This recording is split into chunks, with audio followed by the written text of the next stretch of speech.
one or two could really change your life and allow you to bring your patient care to a whole new level because you have a little bit of that breathing room and elbow room in your life. It takes off a bit of stress to have a little bit more cash coming in on the side.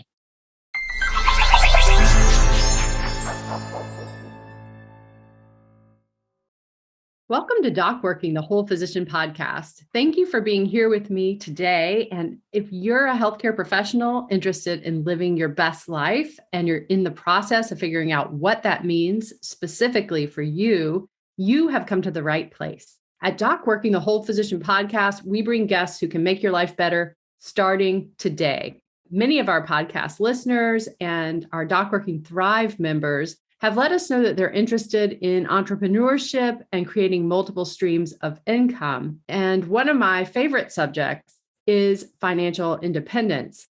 What does that mean? Well, it's different for everyone, but the key is getting yourself into what I call a safety zone, meaning getting yourself into a place of stability where you know that you can cover your basics if you needed to make any kind of changes to your life. And this allows you to have financial peace while you're doing what you really care about so that financial stress is not one of the factors that's contributing to you and living your best life.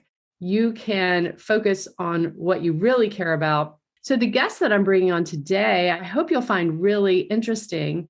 And if you're like me, maybe you've considered some different side gigs. Maybe you're thinking about what is going to be the best side gig for me. And maybe you're thinking possibly it has something to do with real estate. If that's the case, I think you're going to love today's guest, Dr. Rachel Gainsbrugh.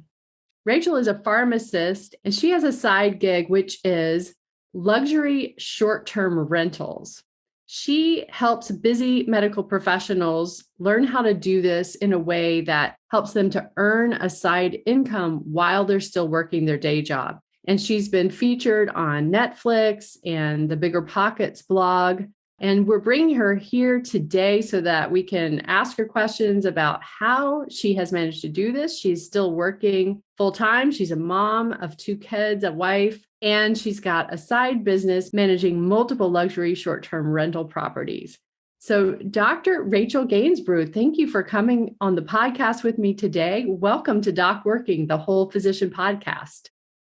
Thank you so much, Jen, for having me. I so appreciate what you are doing for the community. The information that you're disseminating, the time that you've taken to share it is just absolutely invaluable. So thank you so much for having me. I'm so excited to talk with you today. I love what you're doing. It's really innovative, and you've managed to build up this empire, really, of short-term luxury rentals. And I'm so curious how you've done that. I've got a ton of questions, and I think our listeners are going to be very intrigued to hear your story. So could you start just by telling us your backstory and how you came into this type of business as a side gig? Yeah, absolutely. So I was born in Haiti, raised in Miami. I was taught that education was the absolute way. We actually didn't have a lot of money growing up. So I understood, how to live on less than I had growing up. But once I went to college on a full scholarship and graduated, when I started graduate school, pharmacy school, I felt like it was the most expensive private school ever. I had no financial literacy. There was not really too many finances to literate upon, so to speak. And so I ended up with a whopping, my husband and I actually, we ended up with a whopping $500,000 in student loans, which was insane. But at the time, we were being fed the narrative that you're going to be making all this money. It's going to be so great. And so I drank that Kool-Aid and then ended up graduating with $500,000 in student loans. So when we graduated, instead of doing the obvious and most intelligent thing, which is kind of living beneath our means and paying off, the debt, initially, I went for the big house. I went for the big car. Kids were in private school. I was going to, for the first time in my life, live my best life ever. And so I quickly learned that there's something called taxes. I quickly learned that my student loan debt was 3 to 4 times higher monthly payments than my mortgage. And it was back in 2008 when there was a lot of devastation financially. And my husband at the time, he even struggled finding work in psychotherapy initially. And so we decided we had to do something. Within a year, we realized we had to do something big. And so we sold everything, moved from a nearly 5,000 square foot home into a 1,600 square foot apartment, and in a really good school district area. I took the kids out of private school, they went to public school, and we worked on chipping away at that student loan debt. And we essentially got rid of it within a few years, moonlighting, working extra jobs, working extra shifts at the hospital. And finally, we cleared it up. And we thought to ourselves, okay, what do we do next? And so at that point, we looked at all these investment strategies, even novel ones back then, such as cryptocurrency, Bitcoin, but we couldn't quite understand those types of investing strategies. So we have a philosophy is we stick to what we understand, and we understood real estate. And it was obvious to us, we can see the home, we can touch the home. And so we went down that journey to understanding all that came with real estate investing. There are so many different strategies out there, and we landed on short-term rentals because at that point, we were looking for something to really accelerate our income, and short-term rentals check that box. Wow. I think there are so many people out there in our community as healthcare professionals that are graduating with huge amounts of debt, and that can be really overwhelming. And the story you tell is so typical. I did the same thing when I finished my residency. I thought, oh, thank goodness, I was like 36 years old by that point because I was a non-traditional student. It was a long residency. I had kids, and everyone in my family really had kind of had this deferred gratification kind of concept where you think like, okay, I've invested all these years. I've worked so hard to get where I am. And now I'm going to just, enjoy this. And then you basically just make that leap into a lifestyle that is very expensive before you take into consideration all of the ramifications of doing that. And so what I love about your story is that despite doing that, you guys stopped, figured out, okay, something's got to change. And then you took action and made major changes and then got yourself out of debt, and then took the next step to take action to put yourself in a better place, which is just tremendous. I mean, it's just such a wonderful example to those of us who are listening to your story. So you guys decided to get into real estate. I think you and I both have in common that we have listened to podcasts and read books on real estate investment, Bigger Pockets. I always like to give them a shout out because I've listened to so many hundreds of hours. One question is, when you start going down that path and you're thinking, okay, this might be a side gig that would work for me, how do you get past that sort of analysis paralysis where you're just learning, and you realize, of course, that you can always be learning. You would never learn everything. At what point did you say, okay, I've learned enough, I'm taking the first step, I'm actually gonna invest? And in terms of the investment, I suppose the investment income that you need to have to be able to do that successfully. For me, and I don't think I realized it at the moment, but sometimes we have these roadblocks, and it could be, a self-limiting belief. It could be something that's stopping us, because I did listen to about 2.5 years of Bigger Pockets podcast. I just consumed that information. I could, do a property evaluation in seconds. I could really identify great markets within minutes. But there was an aha moment that I clearly and I distinctly recall. We were sitting on, some cash from a bonus that we had received, and we're sitting on some cash from, I think, some savings cash. So we had enough to put a 10% down or 20% down on a smaller property. But the aha moment for me is when I read one page in Brandon Turner's book on real estate investment. I think it's the book on rental property investing is the title of it. And this one page had a table of the different large mechanical items within a home, the square footage of the home, like a range, 2 different square feet ranges smaller versus larger home, and the price point it would take to fully replace those mechanical items. And for me, that was the aha moment. It was like, oh, okay. So it was no longer dad in my ear saying, if plumbing is not working in a property, it's not a good property. If the roof's not working, if the roof has a leak, it's not a good property. Walk away. If the electrical isn't working, just walk away. As an investor, it's a different hat you're wearing. It's if plumbing isn't working, that's going to take XYZ dollars to repair in this type of size of a home. If it's the roof, it'd be $11,000 in a 2,200 square foot home. And so that to me was the aha moment because I can then take those figures, those numbers, and then plug them into my formula and identify, is it still a good deal?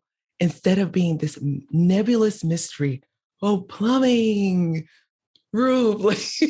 So to me, that was the aha moment, having just started in this home ownership venture, because at that point we had purchased our own home and, not knowing what can go wrong. Initially, we had stuck to brand new homes in the beginning with my naivety, but as a real estate investor, there's none of that is happening. You have to be a bit open-minded. So for me, that was the aha moment. So identify to your audience, I would say, identify what is it that's stopping you? What is it that's stopping you? And for me, it was that not knowing what those price points were, but I could have easily taken a step back and really sought after finding that information. So whatever's stopping you, that information is out there. It's figure outable. Investors have definitely figured it out. And if you can connect with other investors or realtors, or even Google some of that information, start jotting it down, the answers are out there. I love that idea of just realizing, really taking that step back to analyze yourself and what it is that's holding you back. So when you were making the decision of what type of real estate investment to do, I mean, there's so many different options. What made you decide to go into the luxury short-term rental specifically? So you've listened to Bigger Pockets, so I think you're going to be able to relate with this. So when I initially started to look over the landscape to different investment strategies for real estate, I was thinking, okay, what is the lowest hanging fruit that's not going to take a lot of my dollars? It's not going to take a lot of time. And somehow I got wrapped up into some marketing that I saw here and there, advertisement. I was like, oh, obviously, wholesaling, that's going to be great. And I quickly realized, oh my goodness, when I looked in a little bit further, oh my goodness, this is a lot of time. And as a full-time working healthcare professional, I don't have that time capital to spend door knocking or posting flyers, all of the running around that occurs with wholesaling. So the next step was, okay, obviously, let me do something that's not going to take a whole lot of time, but it's going to generate me a lot of revenue for my dollars. And my next step was obviously fix and flip. Yeah, you can make in 30-minute episode, you're making 40K on HGTV. So yeah, again, I overanalyzed both of those strategies. And my goal, Jen, was not to find another job. I didn't want to be a project manager necessarily for a fix and flip. I didn't want to be a wholesaler. I'm a healthcare professional, but I wanted a side gig and I didn't want a whole other full-time job. And so I was very clear on that. And so I swung all the way in the other direction. And I said, syndications, that's going to be great. It's completely passive. But when I looked at the numbers, it wasn't enough to really pique my interest. So I was like dancing a fine line. I landed on single family homes, purchasing single family homes. I didn't necessarily want to be a landlord, long-term landlord, because that does require a bit of handholding sometimes, especially if you're purchasing at a lower price point. So I wanted to stretch the dollars. How do I stretch these dollars to the max? And is there a way I can put in systems so that I'm not necessarily working in the business all the time so that I can work on the business? And so short-term rentals was it for me. And when I did more analysis and I dug in a little bit further, the niche in the luxury space definitely made the big difference in the numbers. I know short-term rentals have become extremely popular. Do you see the market getting overcrowded in that space? And is that affecting your future thinking in terms of how you're investing? Yeah, that's a great question. So red ocean, blue ocean strategy is what I like to refer to. When you're operating a lot of times in luxury brands, there's not that many other competitors. And that was another way to hedge against competition is to stay in the luxury space. But I will tell you, there is a bit of overcrowding. However, it's because of demand. More and more individuals are gravitating towards staying in homes, wanting to live like a local, wanting the convenience of having a full kitchen instead of a hotel. So the overcrowding is in response to demand. I'm seeing a lot of times, rarely do I see overcrowding due to oversaturation. Prices are still increasing, right? The number of units are increasing, but the prices are still increasing. But when you niche, it doesn't matter what industry you're in, when you niche and you set yourself apart a little bit, I believe that you will still be in demand to the audience that you're speaking to. And do you use those typical platforms that people think of, or do you use different platforms for reaching your potential customers? Yeah, I use the typical platforms. There are a couple of other platforms, corporate housing type platforms that I leverage in suburban areas to seek out those traveling executives that are coming for whether it's CEO training or relocating. So those areas I do use are typical platforms plus some of those corporate platforms as well. But in the vacation rental areas, it's the typical ones that you would use. And then there are some regional ones too. It could be, you know, North Carolina mountain cabin rentals, or, they're just specific to that little region there. We'll place our listings on those as well. You mentioned suburban houses, and what about physicians or other healthcare professionals who might be listening who would be in a rural setting, for example, that might want to purchase in a local market because then they could manage the property themselves? Have you found that there are good investment opportunities in areas outside of major metropolitan areas? How do you handle that? And what do you recommend for someone who may be in that situation? What's interesting about luxury travel right now, as it relates to luxury travel back in the day, modern luxury is the accumulation of unique experiences, being able to connect with others, being able to connect with nature. Those who are traveling want their travel to be convenient, thoughtful, the designs are thoughtful. And so rural areas fall square in the middle of providing some of those unique experiences. I cannot tell you how interesting some of those rural areas are. I actually just discovered a rural area in Kentucky that has a tree house generating $150,000 a year. And you have to climb all the way up, and it's just so intriguing. So those unique experiences, those Instagrammable moments is what a lot of those travelers are looking for, and they're willing to pay for it. I was listening to a podcast the other day, and it was about the strangest conversations you've heard on an airplane. And a woman says, it was in Kentucky, another state. I'm going to Kentucky to stay in a yurt, And it's like, seriously, they're going specifically for that yurt. They're going specifically for whatever it is that you can provide that is unique. So the barrier to entry, I think, is a lot lower than a lot of us would imagine. I can pitch a tent. There's a hammock somewhere, I think in California, making $50 a night. There's a hammock. And it's Wow. it's hilarious. So we're just limited by our own imaginations. And definitely there are circles that specialize in that where you would find the right zoning in the areas if that's your jam. But the outdoorsy folks, I mean, yeah, there's a lot you can do in a rural area for sure.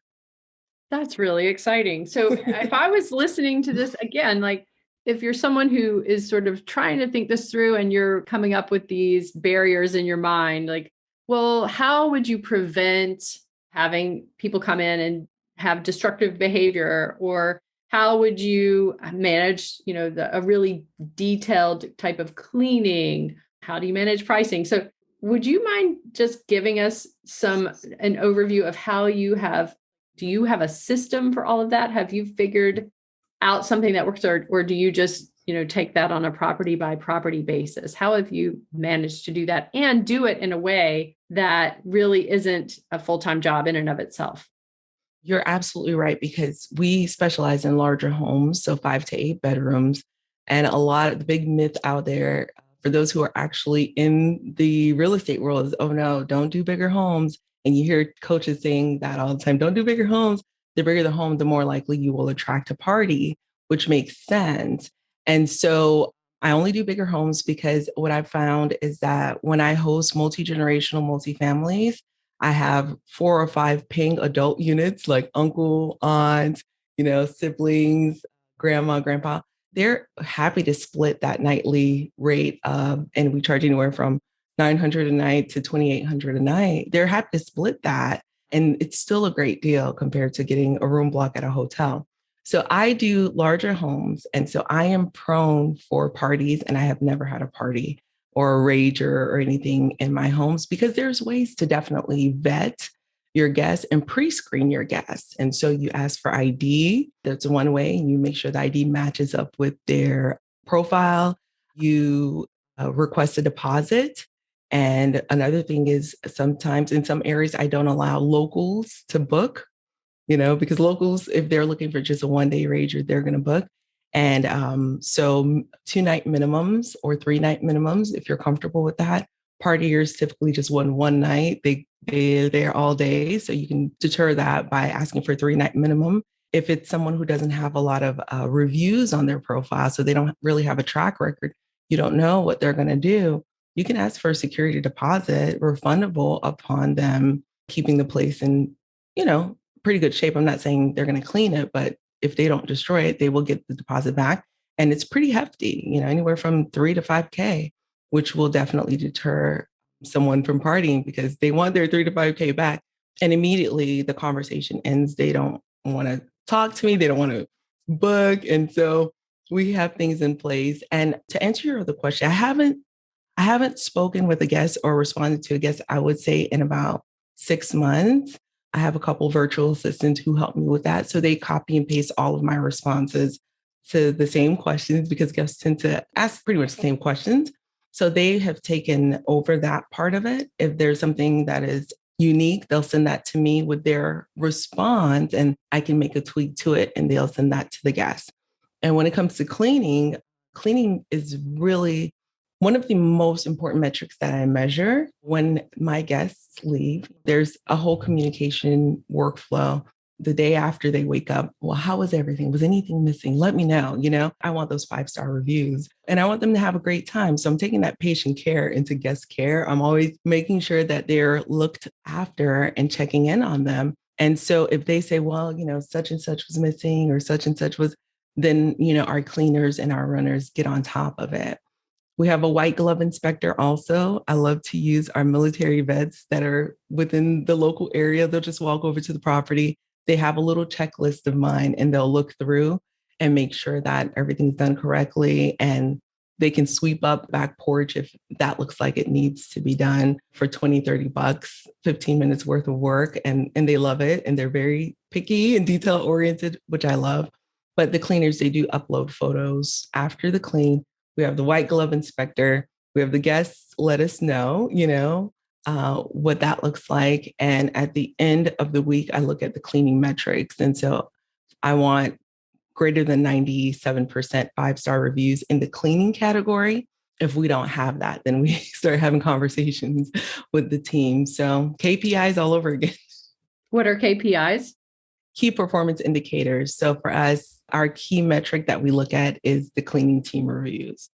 Wow, you do have it thoroughly covered. That's wonderful. And you have properties in areas that are not necessarily where you live, right? Yep. So how do you manage that where they're remote?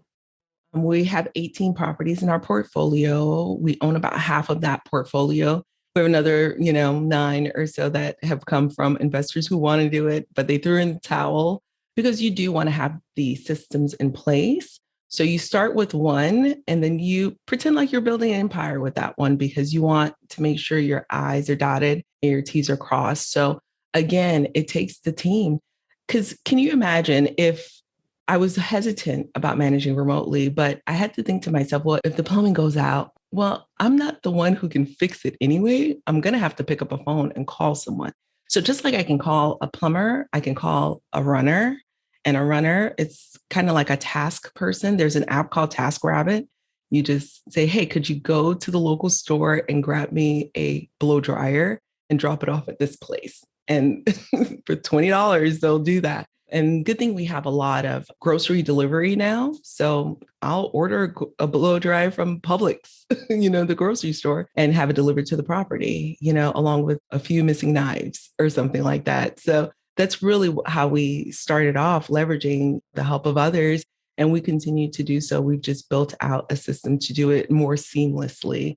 So yeah, building a team, our virtual assistants, we actually found some great virtual assistants who used to work for some of those big platforms who have since left. So I seek them out because they do even a better job than I do of resolutions and deconflicting calendars. They're really good at it. I mean, there's so many people out there who you can leverage their talent, who would be happy to do those tasks that you and I may be dreading. And so the power of leveraging other people's talent is really what I look forward to doing.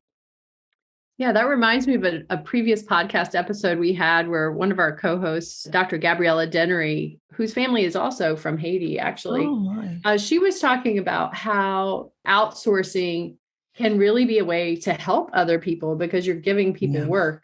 And so it can be a win-win all around. I love that concept that you can turn that over and let someone help you. You can take that off of your plate and keep doing the work that you're finding purpose in and let someone else take over this task. And then you have your standard operating procedures. So everybody on your team knows exactly what they're expected to do. Yeah. Do you have a program so that you help other people put this property management into place for their own luxury short-term rentals?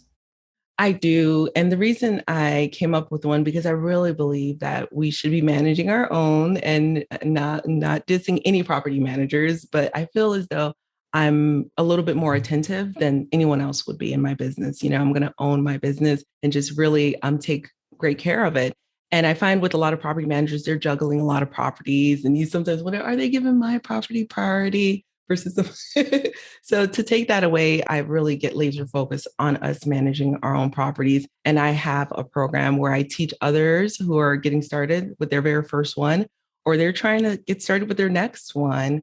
And they realize the first one wasn't optimized. I actually have a client of mine who has 8 properties that weren't optimized. And so she came and joined the program, and we looked at each listing. We looked at the cleaning team. We looked at all of those key tenets of that business, and we were able to get the pricing optimized, get the calendars optimized as well. I call it the Luxury Short-Term Rental Academy. And so I cater primarily to healthcare professionals, but of course, anyone who gravitates towards my mission, and it is how do I own and operate the fewest number of properties that generates the highest profitability. I'm just focused on almost a minimalistic approach, because I think 1 or 2 could really change your life and allow you to bring your patient care to a whole new level because you have a little bit of that breathing room and elbow room in your life. It takes off a bit of stress to have a little bit more cash coming in on the side. Absolutely. I love the concept of just getting yourself into that safety zone.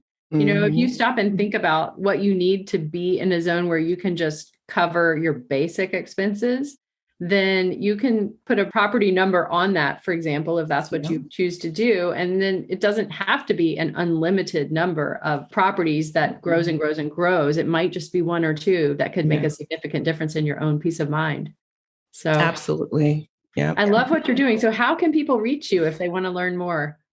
Yeah, so I have a free gift. What I get asked all the time is, well, where should I invest? What are the top cities? And if you go to 75gems.com, that's 75gems.com, you'll get access to my free 75 cities in the US with the highest profitability for short-term rentals. And that'll also share with you a link to my free Facebook group where I provide trainings every week for free. Well, thank you so much, Dr. Rachel Gainsbrugh, for coming on DocWorking the Whole Physician podcast. It's great to talk with you, and I look forward to future conversations. Absolutely. Thank you so much, Jen. This is so much fun.